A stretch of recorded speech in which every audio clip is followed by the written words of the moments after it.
Blithe is the word for her. Light-hearted. Possibly against the odds. Mustn't give up hope. Chin up, never give in. That's my motto. A few bars of Ron Goodwin's spirited Miss Marple theme is enough to conjure an image of Dame Margaret Rutherford clumping about as one of cinema's most celebrated sleuths. Mr. Stringer, will you kindly give me a leg up? Miss Marple, Mouth firmly set in an endearingly rumpled face, and bust like a roll-top desk, to steal a line from Alan Bennett, thrust formidably into tailored tweeds. A woman has been strangled. I saw it. This is British character actor Robert Morley at Margaret Rutherford's funeral. She stood, I think, for the fighting spirit of the ladies who run flower stores at church bazaars, whose lives are very often much more dramatic than the actors who actually open the fates, you know. And I suppose if you summed her up at all, it would be in the two words, take heart. She always was a very brave woman who triumphed over certain personal difficulties and became the greatest box office star in this country. What quality was it about her that made her so loved by millions who never knew her? Daring. She had a go. Robert Morley's on-the-spot eulogy hints at what's to come. Margaret's real life was far more astonishing than any of the characters she ever played. Margaret could mix low-brow comedy with high-ranking politics. Her effortless good manners meant she was equally comfortable taking tea with a churchman or a chimpanzee. She had a charming brush with fake royalty, a unique association with young criminals, and she was proud to be called mother by a pioneer in gender reassignment surgery. Murder too was to play a part in Margaret's life, beyond the role of Miss Marple. What happens when a murderer knows he's discovered? Come out at once. And only Miss Marple stands in his way. Only Agatha Christie, who authored Witness for the Prosecution, can mix murder and mirth with such hilarious abandon. I'm quite sure you mean well, Inspector.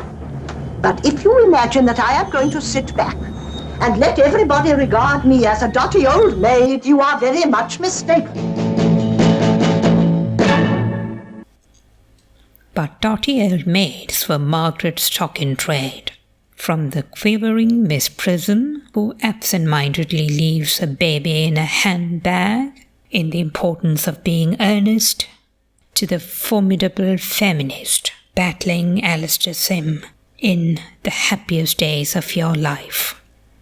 Her performance endeared her to reviewers and critics alike.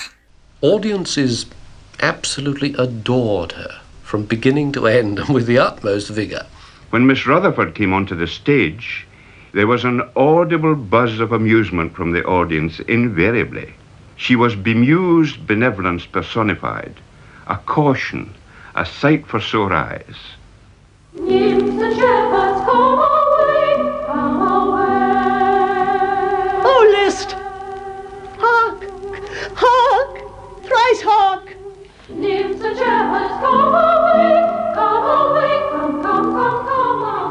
Here is one of her more carefree moments. Oi, I'm talking.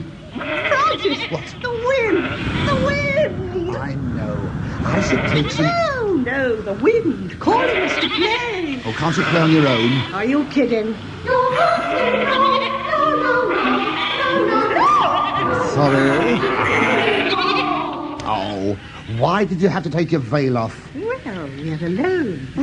Let's sport and play. Oh, all right. You bat and I'll bowl. All right. Nymphs and shepherds, come away. Come away. Nymphs and shepherds, come away. Who else could say they had been directed by Gielgud, but also released a record with Frankie Howerd? When she came on to a stage or she came into a room, she made you feel everything was all right. And I think the audience felt this. They felt a sort of great love affair with her. It was an affection rooted in sort of reassuring details that would be recognizable even to a generation that wouldn't know who she was. This despite the fact that she appeared in over 40 films and was in the habit of elevating a bit part into a scene-stealing tour de force. Regardless of whether she was on the screen with Peter Sellers, Elizabeth Taylor, Norman Wisdom or Edith Evans. Britishness, yes, but only in so much as the concept embraces one's sense of individuality, self-determination, and fierceness, absurdity. Take, for instance, upholding the right of a small corner in London to be foreign, which she did when playing Professor Hatton-Jones in Passport to Pimlico. Margaret Rutherford radiated a sort of old-fashioned decency and warmth. In fact, she did it to such an extent that it's difficult to extract her characterful DNA from the part she played. And as Gwen Robbins, who ghostwrote Margaret's autobiography, explains, that included Miss Marple. I think in every part it was an overlay of Margaret Rutherford onto the original character, because I don't think she would accept a part unless she truly and really believed in it. For instance, Miss Marple, she didn't approve of at all, and then it was explained to her that Miss Marple was doing good, really, in discovering who the murderer was, and that was fine. She could identify herself with Miss Marple. And so, over the character, she just took it, and like a terrier, she worried the character, found her own way of doing it, and out of it came a sort of sublime character. But it was a lot of Margaret Rutherford. An allegation that Margaret was reluctant to concede, or rather was unable to reconcile, when questioned in 1963 for In Town Today. How far do you allow yourself, Margaret Rutherford, to go along with you in a part? How far can she come into it? I turn her out at once if ever I see her anywhere. But then I don't always know when she's about, you see.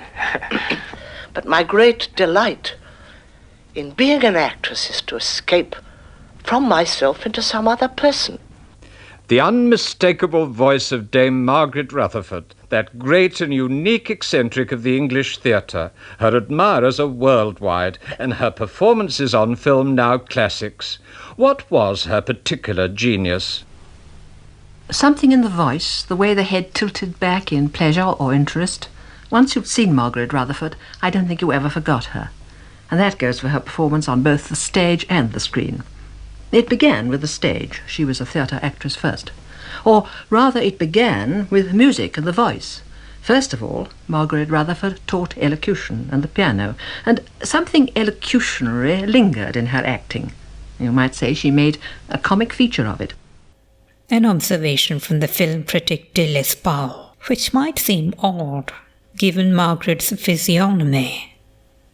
Her comic features drew far more attention than her execution of consonants and vowels. I think the Sunday Times theatre critic Harold Hobson nailed it beautifully. He referred to the pleasing precision in Margaret's performance as the impeccable musical control that underlies its apparent blustering, precise diction, deceptively modulated, slightly at odds with the space she occupied, physically, and with some of the larger-than-life characters we remember her for. The same incongruous performance, singled out by Hobson, provoked an equally delicious response from a rival critic, but no less clout, as quoted here by Alan Dent. The best description I know of her is that of Mr. Kenneth Tynan, when she appeared in Sir John Gielgud's 1953 revival of Congreve's The Way of the World. Well, Sir Roland, you have the way. You are no novice in the labyrinth of love.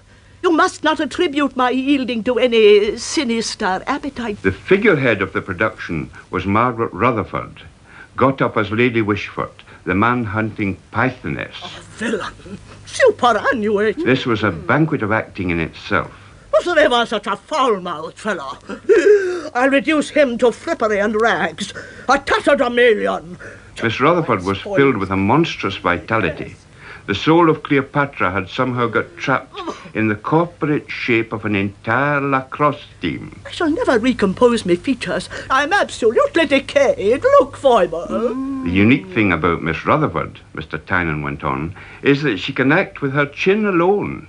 Among its many moods, I particularly cherish the chin commanding, the chin in doubt, and the chin at bay. This wasn't lost on Margaret Rutherford, resigned or otherwise unself-conscious about her looks, particularly when confronted by a prim and officious interviewer for Radio Newsreel in 1964. Although you've never tried to be a glamour girl, would you say your face is your fortune?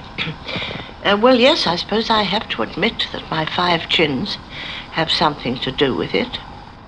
It was a time when the jaw and the sagging jowls, or the beguiling assortment of crags and valleys, and that plump, ramshackle body, as one critic put it, were welcomed, warmly greeted by a careworn post-war British public that recognized and appreciated such things.